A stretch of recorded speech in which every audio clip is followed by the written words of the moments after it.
Hey so guys, welcome back to another sports stuff video, and today we'll be talking about Sheldon Richardson being released from the Cleveland Browns, and what does that mean for the future of the defensive line with the Cleveland Browns. If you do enjoy this video, please leave a like, comment, and subscribe. Hit that notification bell to be notified when I post next, and if you do want to follow me on all my other social media, my link tree is in the description. Please go into my link tree, follow me on everything.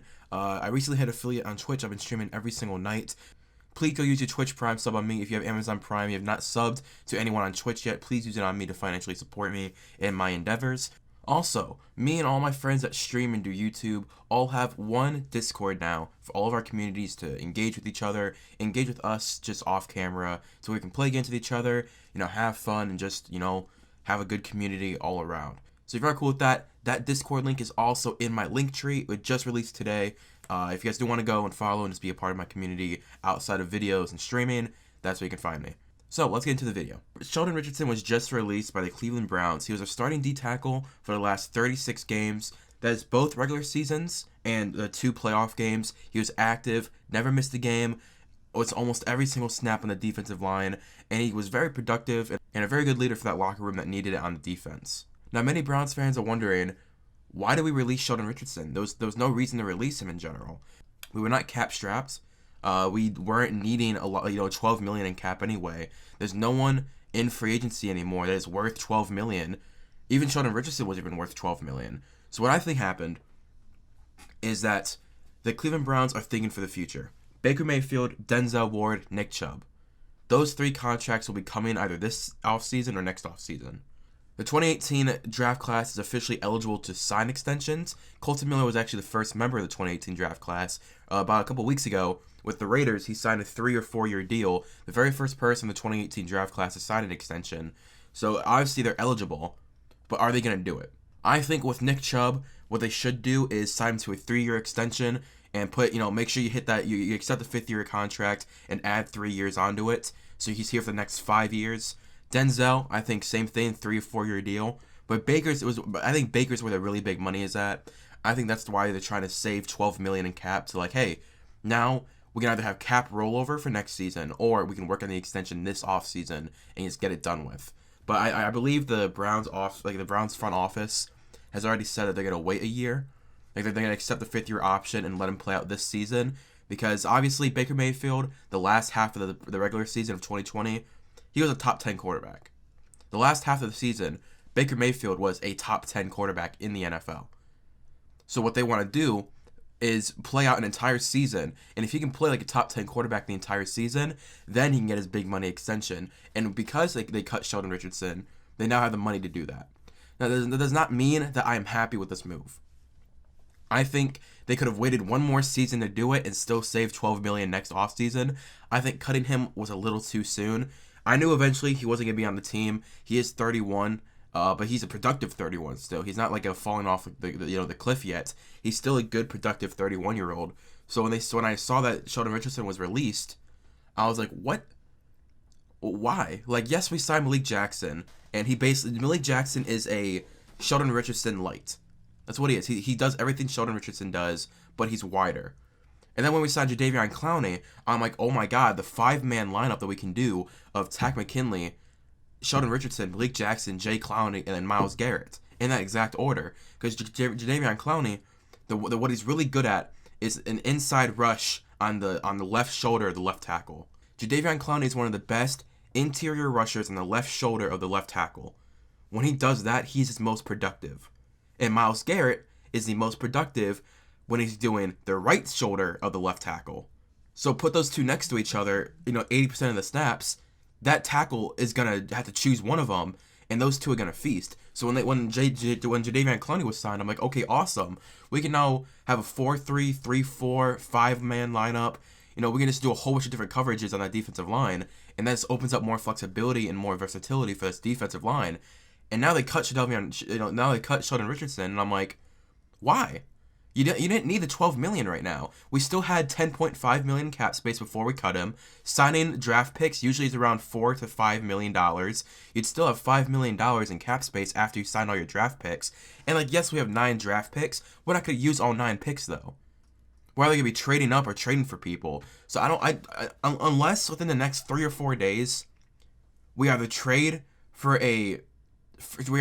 someone, or Sheldon Richardson comes back on a cheaper contract. I'm gonna be questioning this move. Everything Andrew Berry has done yet has been genius. Both off seasons and so far the draft has been perfect. I think he's been the best GM in the league up until this point. I'm obviously not gonna degrade his entire resume because of one move, but I will question, why did you make that move right now when we didn't need that move right now? That's what I'm questioning. I'm questioning why would you do it right now when you can wait one more year, get one more year out of Sheldon Richardson, and then still cut him for $12 million, unless either a contract is about to happen, a trade is about to happen, or they're going to re-sign him at a cheaper rate. If one of those three things happen, I'm okay with him being cut. It sucks, but this is what happens when you're a good team. When you're a good team, you cut good players because they make too much. The Saints are going through that right now. The Patriots did it all the time. The Buccaneers are going to have to start doing it next offseason. Good teams always cut good players because they can find cheaper options in the draft. The Browns obviously have never been through that. Like, they've never been through oh my God, we're so good, we can't pay all of our players. They've always had to overpay for people to come to Cleveland. And now, Sheldon Richardson was I think Sheldon Richardson was the very last person that the bad Cleveland Browns money went to. I think he was the very last person. Is where you overpay for someone whose talents are not worth that amount of money, but then he bled into we're so good we can't pay everybody. Because we signed him in 2019. He played the 2019 season, the 2020 season with us. I think 2018 to 2019 offseason was the very last offseason where we were able to overpay for people. Because Baker was on his rookie contract, Nick Chubb and Denzel Ward were on their rookie contracts. Everyone that was good was young. So I think that was the very last offseason where we could pay for people not worth their money and still be okay. And Sheldon Richardson was the very last signing in that era.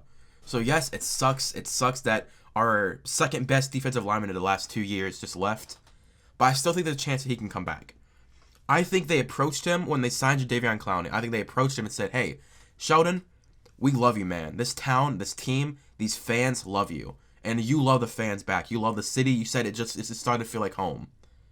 We need you to take a pay cut.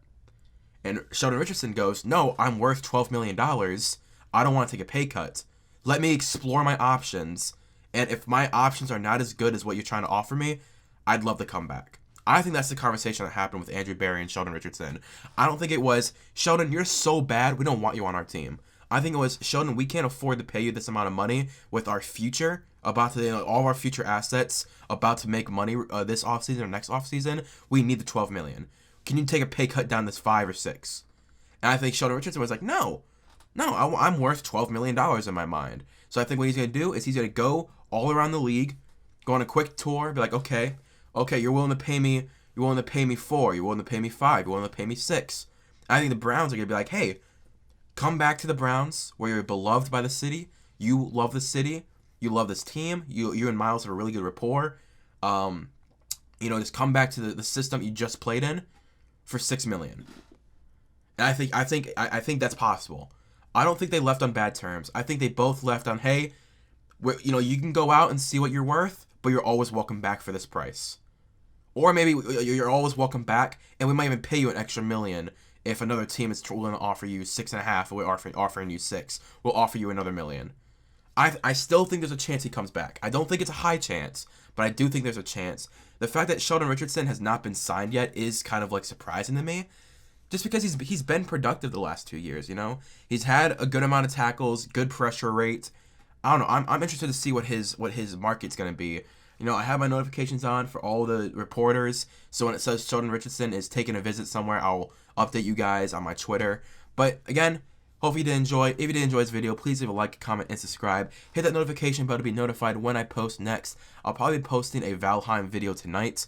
But I'm Nick. I'll see you guys later. Peace and bye.